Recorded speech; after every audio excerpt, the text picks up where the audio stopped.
ನಿನ್ನೆಯಷ್ಟೇ ಧಾರವಾಡದ ನಿರ್ಜನ ಪ್ರದೇಶವೊಂದರಲ್ಲಿ ನಡೆದಿದ್ದ ಮುಸ್ಲಿಂ ಯುವತಿಯ ಕೊಲೆ ಪ್ರಕರಣವನ್ನ ಧಾರವಾಡ ಗ್ರಾಮೀಣ ಠಾಣೆ ಪೊಲೀಸರು ಕೇವಲ 12 ಗಂಟೆಗಳಲ್ಲಿ ಭೇದಿಸಿ ಆರೋಪಿಯ ಹೆಡೆಮುರಿ ಕಟ್ಟಿದ್ದಾರೆ. ಧಾರವಾಡದ ವಿನಯ್ ಡೇರಿ ದಾಟಿ ಮುಂದೆ ಮನಸೂರಿಗೆ ಸಂಪರ್ಕ ಒದಗಿಸುವ ನಿರ್ಜನ ಪ್ರದೇಶದಲ್ಲಿ ಗಾಂಧಿ ಚೌಕ್ ನಿವಾಸಿ ಜಾಕಿಯಾ ಮುಲ್ಲಾ ಎಂಬ 21 ವರ್ಷ ವಯಸ್ಸಿನ ಮುಸ್ಲಿಂ ಯುವತಿಯನ್ನ ಕತ್ತು ಬಿಗಿದು ಕೊಲೆ ಮಾಡಲಾಗಿತ್ತು. ವಿಚಿತ್ರ ಅಂದ್ರೆ ಕೊಲೆ ಮಾಡಿದ ಆರೋಪಿ ಕೂಡ ತನಗೇನು ಗೊತ್ತೇ ಇಲ್ಲ ಎಂಬಂತೆ ಅದೇ ಸ್ಥಳದಲ್ಲಿ ಇದ್ದ. ಜಾಕಿಯಾ ಮಂಗಳವಾರ ಸಂಜೆ ಮನೆಯಿಂದ ಹೊರ ಹೋಗಿದ್ದಳು. ರಾತ್ರಿ ಆದರೂ ಹೊರಗೆ ಹೋಗಿದ್ದಳು. ರಾತ್ರಿ ಆದರೂ ನನಗಿಷ್ಟ ನಂದಿನಿ ತುಪ್ಪ, ಶುದ್ಧ ತುಪ್ಪ ಅಂದ್ರೆ ನಂದಿನಿ.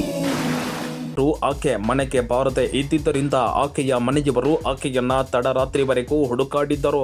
ಆದರೆ ಮಾರನೇ ದಿನ ಬೆಳಗ್ಗೆ ನಿರ್ಜನ ಪ್ರದೇಶದಲ್ಲಿ ಜಾಕಿಯ ಶವ ಸಿಕ್ಕಿತ್ತು. ಆಕೆಯನ್ನ ವೇಲ್ನಿಂದ ಕತ್ತು ಹಿಸುಕಿ ಕೊಲೆ ಮಾಡಲಾಗಿತ್ತು. ಕೊಲೆಯಾದ ಸ್ಥಳದಲ್ಲೇ ಆಕೆಯ ಮೊಬೈಲ್ ಫೋನ್ ಕೂಡ ಇತ್ತು. ಏನೋ ಸುದ್ದಿ ಗೊತ್ತಾದ ಕೂಡಲೇ ಸ್ಥಳಕ್ಕೆ ಬಂದ ಪೊಲೀಸರು ತೀವ್ರ ತಪಾಸಣೆ ನಡೆಸಿದ್ರು. ಈ ವೇಳೆ ಕೊಲೆ ಮಾಡಿದ ಆರೋಪಿ ಕೂಡ ತನಗೇನೂ ಗೊತ್ತೇ ಇಲ್ಲ ಎಂಬಂತೆ ಅದೇ ಸ್ಥಳದಲ್ಲಿ ನಿಂತಿದ್ದ. ಜಾಕಿಯಾಳನ್ನ ಕೊಲೆ ಮಾಡಿದ ಆರೋಪಿ ಬೇರೆ ಯಾರೂ ಅಲ್ಲ, ಆಕೆಯೊಂದಿಗೆ ಮದುವೆ ಆಗಬೇಕಿದ್ದ ಸಾಬೀರ್ ಎಂಬಾತನೇ ಆಕೆಯನ್ನ ಕೊಲೆ ಮಾಡಿದ್ದಾನೆ. ಸಾಬೀರ್ ಜಾಕಿಯ ತಂದೆಯ ಸ್ನೇಹಿತನ ಮಗ. ಇವರಿಬ್ಬರ ಮದುವೆ ಕೂಡ ನಿಶ್ಚಯ ಆಗಿತ್ತು. ಆದರೆ ಅಷ್ಟರೊಳಗೆ ಸಾಬೀರ್ ಜಾಕಿಯಾಳ ಕತೆ ಮುಗಿಸಿರೋದು ತೀವ್ರ ಚರ್ಚೆಗೆ ಕಾರಣವಾಗಿದೆ. ಮಂಗಳವಾರ ಆಕೆಯನ್ನ ಕರೆದುಕೊಂಡು ಹೋಗಿದ್ದ ಸಾಬೀರ್ ಬೇರೆಡೆ ಕೊಲೆ ಮಾಡಿ ಆನಂತರ ಶವವನ್ನ ತಂದು ನಿರ್ಜನ ಪ್ರದೇಶದಲ್ಲಿ ಬಿಸಾಕಿದ್ದಾನೆ. ಬುಧವಾರ ರಾತ್ರಿಯೇ ಆತನನ್ನ ವಶಕ್ಕೆ ಪಡೆದು ವಿಚಾರಣೆ ನಡೆಸಲಾಗಿದ್ದು ಆತನಿಂದ ಸತ್ಯಾಂಶ ಹೊರಬರಬೇಕಾಗಿದೆ. ನಿನ್ನೆ ನಮ್ಮದು ಅನಾಲಿಸಿಸ್ ಪ್ರಕಾರ ಸಾಬೀರ್ ಅಂತ ಹುಡುಗಿದು ಫ್ರೆಂಡ್ ಕಳೆದ 3-4 ವರ್ಷದಿಂದ ಹುಡುಗಿ ಜೊತೆಗೆ ಸಂಪರ್ಕದಲ್ಲಿದ್ದರು. ನಮ್ಮ ಬಂದ ಮಾಹಿತಿ ಪ್ರಕಾರ ಅವ್ರಿಗೆ ಮದುವೆ ಮಾಡೋಕ್ಕೆ ಇಷ್ಟ ಇತ್ತು. ಆ ಮದುವೆ ಮಾಡೋ ಇಷ್ಟ ಅಲ್ಲಿ ಸ್ವಲ್ಪ ಅಸಮಾಧಾನ ಆದರೆ ಸಾಬೀರ್ ಅವರೇ ಆ ಲೇಡಿ ಜಾಕಿಯಾಗೆ 20ನೇ ತಾರೀಕಿಗೆ ಸಾಯಂಕಾಲ ಮರ್ಡರ್ ಮಾಡಿದ್ದಾರೆ. ನಿನ್ನೆ ನೈಟ್ ಅರೌಂಡ್ 12 ಗಂಟೆಗೆ ನಾವೇ ಆ ಸಾಬೀರ್ಗೆ ಟೆಕ್ನಿಕಲ್ ಎವಿಡೆನ್ಸ್ ಬೇಸಿಸ್ ಮೇಲೆ ಬಂಧನ ಮಾಡಿಸಿದ್ದೀವಿ. ಈಗ ಅದೇ ಲೀಗಲ್ ಪ್ರೋಸೆಸ್ ನಡೀತಾ ಇದೆ. ಆದಷ್ಟು ಬೇಗ ಅವರಿಗೆ ಜೆಸಿಗೆ ತಲುಪಿಸ್ತೀವಿ. ಆರೋಪಿ ಕೂಡ ನಿನ್ನೆ ಸ್ಪಾಟ್ ರೀಸನ್ ಏನಂತ ಸರ್?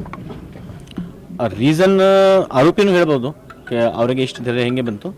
ಬಟ್ ನಾವೇ ಫಸ್ಟ್ ನಮಗೇತು ಸುಮ್ಮನೆ ಯಾರಿಗೆ ಹಿಡಿಯೋಕ್ಕೆ ಆಗಲ್ಲ, ಎವಿಡೆನ್ಸ್ ಬೇಸಿಸ್ ಮೇಲೆ ನಾವೇ ನಮ್ಮ ಕಾರ್ಯಾಚರಣೆ ಮಾಡ್ತೀವಿ. ಸೊ ಅದು ಎವಿಡೆನ್ಸ್ ಸಿಕ್ಕ ತಕ್ಷಣ ನಾವೇ ನಮ್ಮ ಕಾರ್ಯಾಚರಣೆ ಮಾಡಿಸಿದ್ದೀವಿ. ಅದರ ಪ್ರಕಾರ ಆರೋಪಿಗೆ ಸೆಕ್ಯೂರ್ ಆಗಿದ್ದಾರೆ. ಆಸ್ ಆಫ್ ನಾವು ನಮಗೆ ಏನು ಎವಿಡೆನ್ಸ್ ಸಿಕ್ಕಿದೆ ಅದು ಕ್ಲಿಯರ್ ಟೆಕ್ನಿಕಲ್ ಎವಿಡೆನ್ಸ್ ಇದೆ. ಇದರಲ್ಲಿ ಒಬ್ಬರೇದು ಪಾತ್ರ ಕಂಡು ಬರ್ತಾ ಇದೆ. ಬಟ್ ನಮ್ಮ ಇನ್ವೆಸ್ಟಿಗೇಷನ್ ಯಾವಾಗಲೂ ಕ್ಲೋಸ್ ಆಗಲ್ಲ.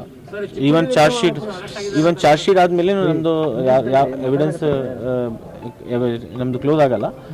ಯಾವಾಗ ನಮಗೆ ಏನಾದರೂ ಎವಿಡೆನ್ಸ್ ಸಿಗ್ತದೆ ನಾವೇ ಓಪನ್ ಇದ್ದೀವಿ. ತಮ್ಮ ಹತ್ರ ನಾನು ಪಬ್ಲಿಕ್ಗೆ ಅಥವಾ ಯಾರು ಏನು ಮಾತಾಡ್ತಾ ಇದ್ದಾರೆ ಅವರಿಗೆ ವಿನಂತಿ ಇದೆ, ತಮ್ಮ ಹತ್ರ ಏನು ಎವಿಡೆನ್ಸ್ ಇದೆ ದಯವಿಟ್ಟು ನಮ್ಮ ಇನ್ವೆಸ್ಟಿಗೇಟಿಂಗ್ ಆಫೀಸರ್ ಹತ್ರ ಬನ್ನಿ, ನಮ್ಮ ತನಿಖಾಧಿಕಾರಿ ಹತ್ರ ಬನ್ನಿ, ನಾವೇ ಪರಿಶೀಲನೆ ಮಾಡ್ತೀನಿ. ಅದರ ಬೇಸಿಸ್ ಮೇಲೆ ಅಗತ್ಯ ಕ್ರಮ ತಗೊಳ್ತೀವಿ. ಇನ್ನು ಗುರುವಾರ ಜಾಕಿಯ ಶವವನ್ನ ಮರಣೋತ್ತರ ಪರೀಕ್ಷೆ ನಡೆಸಿ ಅದನ್ನ ಆಕೆಯ ಕುಟುಂಬಸ್ಥರಿಗೆ ಹಸ್ತಾಂತರಿಸಲಾಗಿದೆ. ಈ ಕೊಲೆಯ ಹಿಂದೆ ಸಾಬೀರ್ ತಂದೆ ಹಾಗೂ ಇತರರ ಕೈವಾಡವೂ ಇದ್ದು ಅದನ್ನ ಪೊಲೀಸರು ಪತ್ತೆ ಮಾಡಬೇಕು ಅಂತ ಆಕೆಯ ಕುಟುಂಬಸ್ಥರು ಒತ್ತಾಯಿಸಿದ್ದಾರೆ. ನಮಗೂ ನಿನ್ನೆವರೆಗೂ ಏನಿದೆ ಸುದ್ದಿ ಗೊತ್ತಿರ್ತಿದ್ದಿಲ್ಲ. ಇವಾಗ ಡಿಪಾರ್ಟ್ಮೆಂಟ್ದವರು ಅವರು ಒಳ್ಳೆಯ ಒಂದು ಕೆಲಸ ಮಾಡಿದ್ದಾರೆ. ಆ ಏನು ಹುಡುಗಿದ್ದಲ್ಲ ಅವನೇ ಒಪ್ಕೊಂಡಿದ್ದಾನೆ, ಅವನೇ ಇದನ್ನು ಮಾಡಿದ್ದಾನೆ ಅಂಥೇಳಿ. ಮತ್ತು ಅವರ ತಂದೆಯವರು ನಿನ್ನೆ ಕೂಡ ಭಾಳ ಮಿಸ್ಗೈಡೆನ್ಸ್ ಮಾಡಿದ್ದಾರೆ. ಅವ್ರಿಗೂ ಅರೆಸ್ಟ್ ಮಾಡ್ಬೇಕಂತ ಹೇಳಿ ಅವ್ರು ಗೊತ್ತಿದ್ದು ಅವ್ರು ಬಚ್ಚಿಡೋಕೆ ಅದನ್ನು ಭಾಳ ಪ್ರಯತ್ನ ಮಾಡಿದ್ದಾರೆ. ಸೊ ನಾವು ಇವತ್ತು ಧರಣಿ ಮಾಡ್ಬೇಕಂತೇಳಿ ನಾವು ಮಾಡಿದ್ವಿ. SP ಸಾಹೇಬರು ಬಂದು ಸ್ಥಳಕ್ಕೆಲ್ಲ ಪರಿಶೀಲನೆ ಅವರು ಮಾಡಿದ್ದೇನೆ.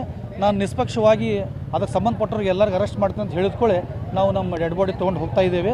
ನಮ್ಮ ಡಿಪಾರ್ಟ್ಮೆಂಟ್ನಲ್ಲಿ ಭರವಸೆ ಇದೆ, ಅವ್ರು ಇದನ್ನು ಒಳ್ಳೆಯ ಒಂದು ಇದನ್ನು ಮಾಡಿ ಯಾರ್ಯಾರು ಅದಕ್ಕೆ ತಪ್ಪಿಸಿದ್ರಲ್ಲ ಎಲ್ಲರಿಗೆ ಅರೆಸ್ಟ್ ಮಾಡ್ತಾರೆ ಅಂತೇಳಿ ಆಶ್ವಾಸನೆ ಕೊಟ್ಟಿದ್ದಾರೆ. ಅದ್ರ ಬಗ್ಗೆ ನಮಗೆ ಇನ್ನೂ ಏನು ಮಾಹಿತಿ ಗೊತ್ತಾಗಿಲ್ಲ, ತನಿಖೆ ನಡೀತಾ ಇದೆ.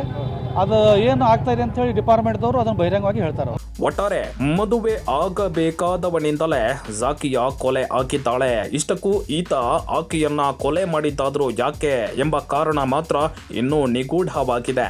ಸದ್ಯಕ್ಕಂತೂ ಸಾಬೀರನನ್ನ ಪೊಲೀಸರು ವಶಕ್ಕೆ ಪಡೆದಿದ್ದಾರೆ.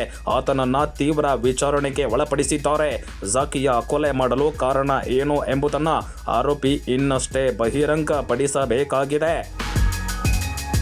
Praveen Omkari, public next Dharwad.